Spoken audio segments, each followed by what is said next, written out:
Oh, hey, Pa! This is the place to do it. Hey, John Bartell here. If you're looking for an adventure, Northern California is a great place to start. As a travel reporter, I like to take people from the rugged coasts all the way up to the dense forests. One place I like to start is on a little waterfall tour at Yosemite National Park. Take a look.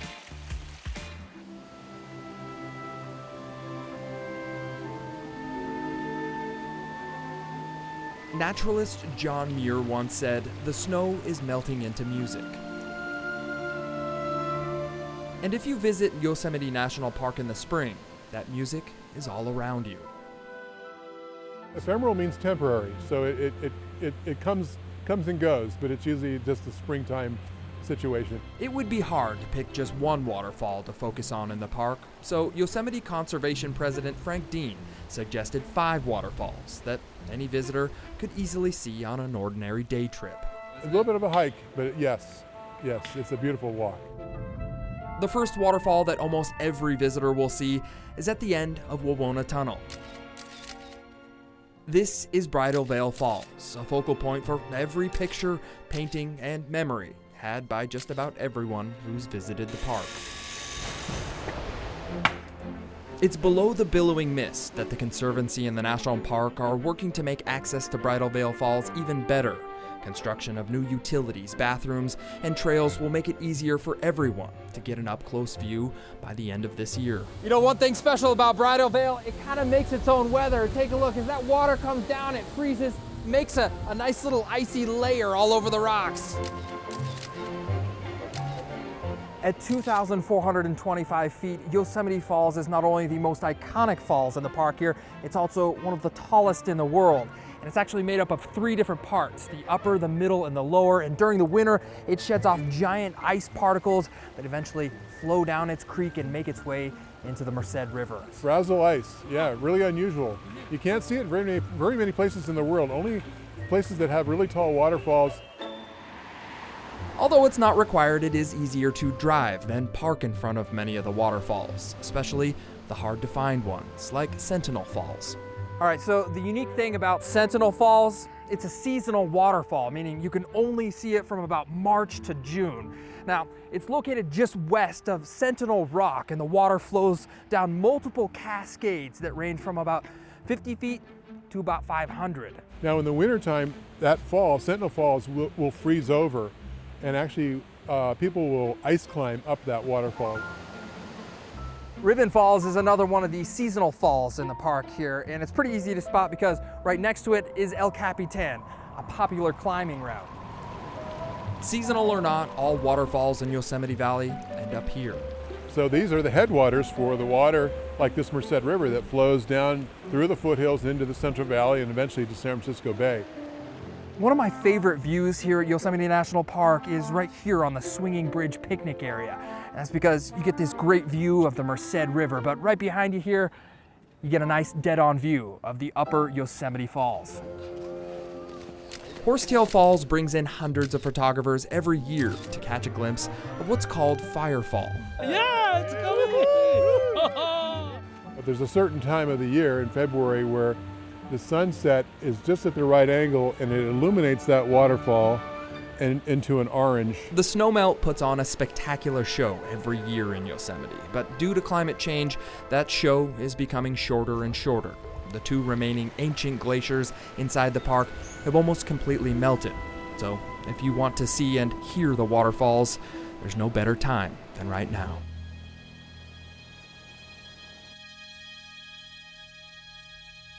Well, I hope you're not afraid of heights because we're heading sky high. We're climbing to the top of the world's tallest trees to experience an adrenaline-pumping adventure ziplining from treehouse to treehouse at Sonoma Zipline. Just off the Bohemian Highway in Sonoma County, there's a grove of redwood trees that breathe a certain fear into anyone who enters. And if you listen closely, you'll hear screams from the treetops. The fearful screams you hear are those of visitors flying through the trees at Sonoma Zipline Adventures.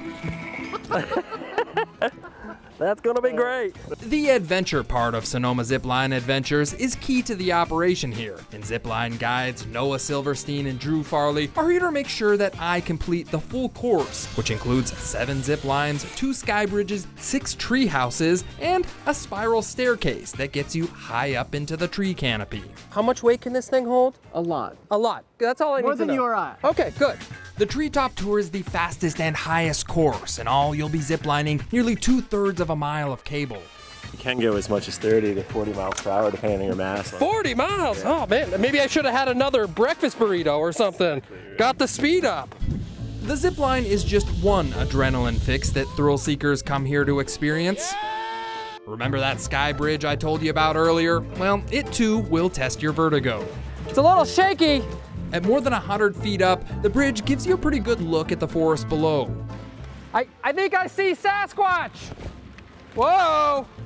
For those of you who may be skeptical about the strength of the redwoods and the platforms that hold you up, Drew likes to do a little durability demonstration. Oh yeah, oh yeah.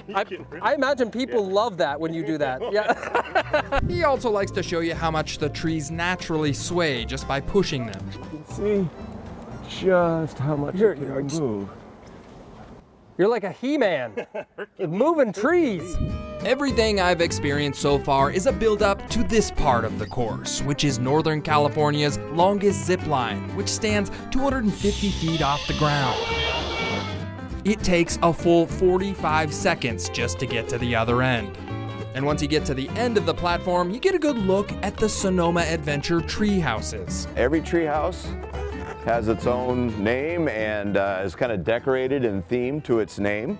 Dan Ferguson was kind enough to give me a tour inside the tree houses, and to my surprise, they were nothing like the tree forts I built as a kid. They're pretty cozy, with plush beds, large vanities, and even a toilet. Is this a good way to like get over your fear of heights, you think, to sleep in the tree? It actually could be, because you're very secure. Redwoods sway a little bit, so the tree house will rock you gently to sleep at night. Built at a height of 80 to 100 feet, these tree houses will either help you conquer your fear of heights or push you right Yeah, over. otherwise you're never, I'm never doing that again. Okay.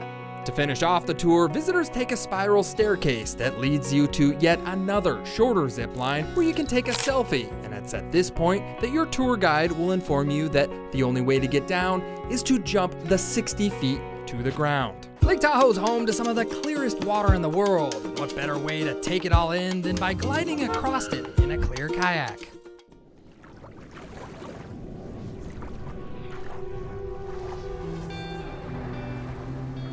Lake Tahoe. It's known as the Jewel of the Sierra, and it's one of the deepest and clearest lakes in California. I'm noticing we are getting very deep here, and I can see way the heck down there. Oh yeah. And the best way to experience the clear water is in a clear kayak. These boats are made out of a polycarbonate plastic, same material that you use on aircraft windows. Jeff Miller is a kayak guide with Clearly Tahoe, an adventure company focused on teaching their riders about the lake water and why it's so clean. Lake Tahoe's purity level is 99.994% pure. Now, your still drinking water is actually 99.998% pure, so it's pretty close. Though it's not recommended to drink the lake water, you technically could, and there's plenty of it. They actually say that this lake does have enough water in it to supply every single person in the United States with 50 gallons of water every day for 5 years. If you want to see Lake Tahoe at its cleanest, Jeff says you should come in winter or early spring. In fact, researchers from UC Davis announced that the spring of 2023 is the clearest they've seen in over 40 years. From our last recording from UC Davis, actually, I saw that they got it all the way down to 115 feet. You could see 100 feet down? 115 feet was the recording that they had. One of the best places to see the depths of Lake Tahoe is at Bonsai Rock on the east shore. From the surface of the lake, the round granite boulders below create a stunning contrast to the sandy lake bed, which seems to sparkle with every ripple in the water. What are all these sparkly things? Is this gold below me? Well, believe it or not, here in Lake Tahoe, we do have the wonderful thing called iron pyrite, also known as fool's gold. So I'm not gonna get unfortunately not today, buddy. As clear as the water is, you will not be able to see the deepest part of Lake Tahoe, which is more than 1,600 feet below the surface, leaving plenty of space for fish and other aquatic life to hide. Is there any sort of like creatures that might attack us, eat us? We got the good old famous Tahoe Tessie. Come on. Tahoe Tessie? Tahoe Tessie, the Loch Ness monster of Lake Tahoe. Never before photographed and rarely seen, Tahoe Tessie has been said to be living in the lake's underwater caves, but these computer-generated photos give us a glimpse of what the monster might look like and might eat. No recent attacks from Tessie? Nah. She only likes to eat clear kayakers and paddleboarders, to what I was told. No. All right. Although Tahoe Tessie has not been photographed, other lake monsters have. On top of that, we also have the zooplankton, which have been making a drastic comeback. The zooplankton in Lake Tahoe are microscopic animals that feed on fine particles and algae in the water. Jeff says previous years of warm weather and other causes have minimized the population until this year. They're like the little cleaners of the lake. Absolutely, yeah, it's a natural cleaner.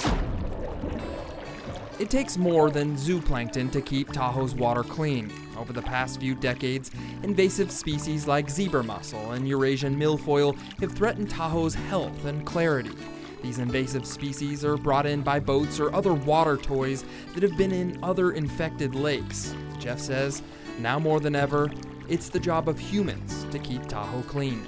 The conservation 100% is clean, draining, dry, and all your personal vessels especially. You don't want to be bringing any of those invasive species into this lake. Northern California is full of quirky roadside attractions, and one that's sure to catch your eye is right off Highway 1 in the charming community of Seanch.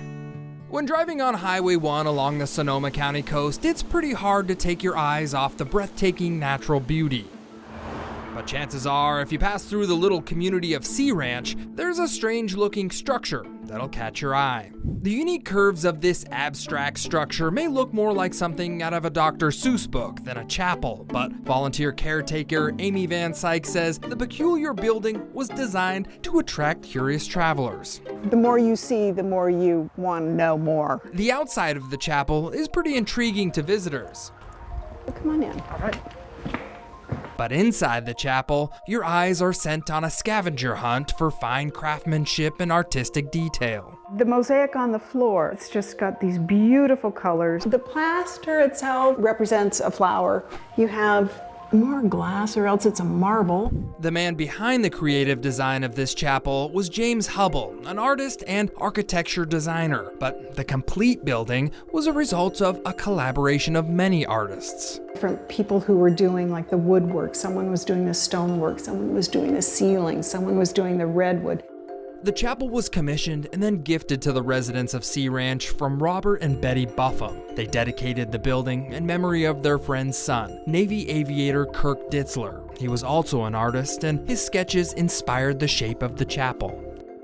And it was a great loss, so that was the dedication by the Buffums to the Ditzlers. From the kaleidoscope of stained glass to the custom redwood shingles, the entire chapel was constructed in just 9 months. And when the doors were opened in 1985, everyone was welcome, religious or not. It's called a spiritual place. So a lot of people come here for reflection, sacred events. Thanks to the hard work and maintenance by the Seanch Chapel Foundation, curious passerbys can explore this piece of art for free, 365 days a year. Welcome back to Bartell's Backroads. We're taking a look at some of my favorite places in Northern California. And you can't go to Northern California without visiting the redwoods. One of the best places to get up close and personal with the giants is over at the Trees of Mystery in Del Norte County. Along Highway 101, a giant stands tall in a mysterious section of Del Norte County's redwood forest. And no, I'm not talking about the trees. This giant is a legend in this area. And if you visit him between the hours of 9 a.m. and 5 p.m., the giant might just talk to you. Oh, hey, Paul. Hey, how you doing, bud? I'm doing well. The friendly giant is Paul Bunyan, and he lives in the Trees of Mystery with his faithful sidekick, Babe the Blue Ox. Tell me again, why is Babe blue? Paul found him up in the mountains during a snowstorm, and he had been frozen solid and turned blue. A giant logger and a blue ox is just the beginning of the mysteriousness at the Trees of Mystery. Walk inside the gates and you'll find a lineup of odd characters. These are various people that were in the logging camp. Jack the Back, Red Thumb Robbie, who planted so many redwood trees his thumb turned red. Tall statues and wood carvings are sort of the sideshow here. If you want to see the real mysteries of this place, just follow tour guide and manager Jennifer Gunther. This is a massive tree in the middle of a bunch of smaller trees here. Yes, I think that the loggers were probably just intimidated. The giant and odd-looking trees inside this nature-themed attraction has been luring tourists to the area since 1946. My grandfather was in the war. When he got back, he didn't want to live in San Francisco anymore. He wanted to get out in nature. After purchasing the property, which was an old logging site in Klamath, California, Jennifer's grandparents, Ray and Marley Thompson, discovered a strange growing pattern in many of the remaining trees. So these roots have grown out, and as you can see, it looks like two elephants if you use your imagination. What started out as a walking tour through the property soon turned into a redwood-themed amusement park. Where does this take us here? To Ted's Ridge. Instead of looking up at the trees, the Sky Trail offers visitors a unique look down. Hills up here are very different. They're wider and flatter, and that is so they can catch the water from the fog and the rain. Once you're at the top of the Sky Trail, you get a nice look at the misty redwood forest. On a clear day, you can see the ocean and the park's oldest redwood, the Brotherhood tree. They think maybe even 3,000 years old, honestly. They've climbed it. They found all kinds of different animals. There's a bat cave in the middle. There's like salamanders and these little land crabs growing up in the top canopy. Land crabs? It really moved there, doesn't it? The newest attraction in the park is the Canopy Trail, which is essentially a series of high-flying rope bridges. This had to have been a really experienced tree fort builder. Tremendous is the company who did it, yes. Treehouse construction company Tremendous also allowed us to use their drone video so that everyone who's afraid of heights could experience the Canopy Trail without walking it. How far are we up right now? About 100 feet from the trail down there. Woo. Thank you for joining us here at Trees of Mystery. Well, I hope you're ready for a little workout because we're about to pedal down the historic Amador Central Railroad on some rail bikes. The old Amador Central Railroad once transported lumber and supplies to gold mining communities in the Sierra foothills with large steam-powered locomotives. Today, though, the Amador Central Railroad primarily transports tourists on these rail-riding bicycles. We're on Rail Explorers, custom-designed rail bikes, railroad commercial-grade equipment. Rail Explorers are new to Amador County. My tour guide Heather Abel says the company started in the fall of 2023. These pedal-powered bikes start just outside the city of Ione and take you through a mix of green scrub oak and the rolling hills of gold country. We're gonna do about 8 miles total. That seems like a lot of legwork. Well, I'm gonna stop pedaling and turn the motor off and go ahead and pedal. Yeah, I can feel it. Those hills that I mentioned get steep. For all you railroad enthusiasts, the track sometimes climbs up to a 4% grade. Lucky for riders, though, the rail bikes are equipped with electric motors to assist you up the hill. But just to be clear, it's not an effortless ride. I don't just get the motor running and then kick back and relax.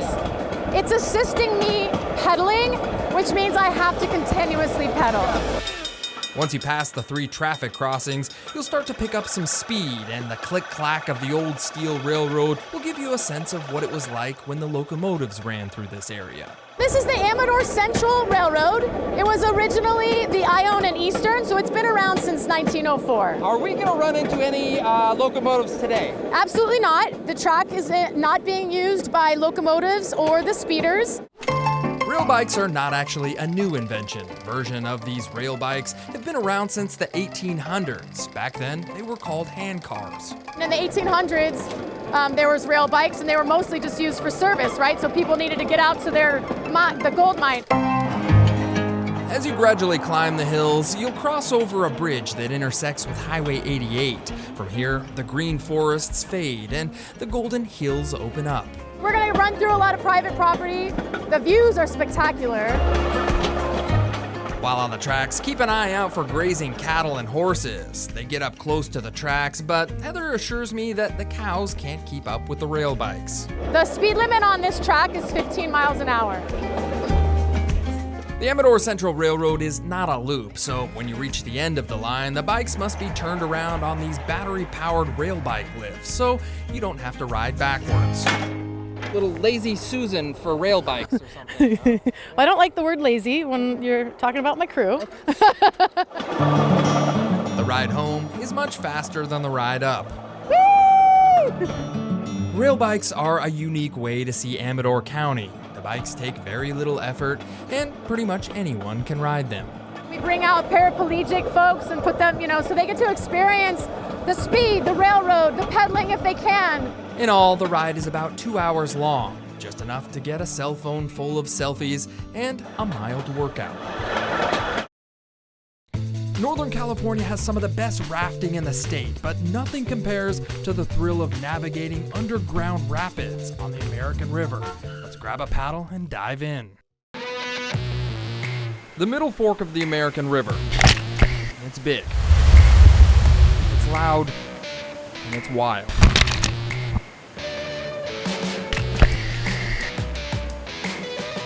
This is Tunnel Chute. That's a really deep hole! It's the only rapid in California that takes rafters underground. The water is very refreshing today. We are sitting at a nice crisp 48 degrees. If you want to see Tunnel Chute up close, you may want to hitch a ride with Iowa Sherry, river guide with Sierra Whitewater. Our next rapid here is going to be Junkyard. Tunnel Chute is just 6 miles from Forest Hill in Placer County, but the only way to get there is on a raft. And that's because the land surrounding the rapid is a private mining claim. 1865 is when they really started hitting this river hard for gold. Alright, so before Iowa takes us through Tunnel Chute, you need to understand the history behind this stretch of river. And this tunnel is known as one of the 7 wonders of Placer County. This is Tom Bartos. He owns the land and knows how the miners reshaped it. The river used to run right through here, too? Yes. At the peak of the gold rush, Tom says miners discovered gold here at Horseshoe Bar, but to get at it, they actually had to divert the river. Well, the river now flows through the tunnel, which the miners blew in the 1860s. They blew a tunnel. That tunnel is more than 80 feet tall and 40 feet wide. Below this sand and this rocks, they thought that there was gold. They didn't think they knew there was gold. It's estimated that nearly $1 billion worth of gold was removed from this stretch of river alone. Are you mining this thing? No. The only mine we mine for is fish. California environmental rules and regulations have made gold mining in this area extremely difficult and not profitable. So today, Tom runs a fly fishing camp and hosts the occasional Hollywood production. So yeah, we've shot 59 movies here. 59 movies. And commercials. Man may have moved the water here, but by no means did man tame the American River. Lake Shasta's waters are stunning, but hiding in the hills is a secret worth exploring, Shasta Caverns. It's the area's top tourist attraction. To get there, you'll have to hop on a boat to see these breathtaking caves.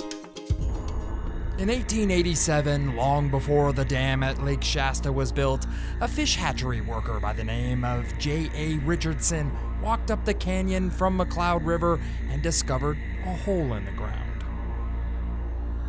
What he found would later become one of the area's greatest tourist attractions, the Lake Shasta Caverns. Today, though, you can't just walk inside the caverns. You have to catch a boat ride to the entrance with Captain Cave Dave. Why do they call you Cave Dave? Well, the obvious answer is because it rhymes. If you like witty comebacks, Cave Dave will keep you entertained for the entirety of the 10-minute boat ride. Is there any lake monsters in Shasta Lake? Well, if there were, I wouldn't tell you for safety reasons. Once on the other side, you'll jump aboard a bus that'll take you to the top of a windy hill to the entrance, where you'll get what many consider as the best view of Lake Shasta. Today we'll be entering through a man-made tunnel that was dug in the 1960s. From here, cave tour guide Acacia Kopek takes over and warns you about the hefty amount of walking you're about to do. If you are comfortable with the stairs, just follow me to the left and watch your steps. They never really end. In all, there's about 600 stairs in the cavern, leading you up, down, and all around a windy maze of holes and shafts. How long do you walk? It's just under a mile long. We gain 200 feet in elevation in the cave and climb the equivalence of an 8-story building. All that walking is worth it, especially when you make it to the first large opening, where you'll learn about the difference between stalactites and stalagmites. Stalactites hang tight to the ceiling and have a C in them for ceiling, so they're growing down, as to where the stalagmites might reach the ceiling someday and have a G in them for ground, so they're the formations growing up from the floor. Stalactites and stalagmites form as mineral-rich water seeps through the cracks in the caverns, and slowly those minerals start to accumulate. How long did it take to make this thing? Well, they only grow 1 inch every 100 years, so it's really slow. Our cave is actually estimated to be about 3.5 million years old. As you make your way up and down the steps, you may get a little hungry. Good news for you, the cave produces another natural mineral formation called cave bacon, named for its wavy structure. Cave bacon, if you licked that, do you think it would taste like bacon? No, it wouldn't taste like much at all, actually. Acacia says not only is the cave bacon tasteless, but so is the cave popcorn. This sparkly, puffy mineral deposit uniquely covers this small opening. They call this the popcorn room. Pretty sure that Orville Redenbacher discovered it. That's not true. Acacia isn't sure why so many mineral deposits are named after food, but licking and touching the rocks, for that matter, is strictly prohibited because they're very fragile. The first explorers of the caverns found that out the hard way when they used dynamite to widen the passageways.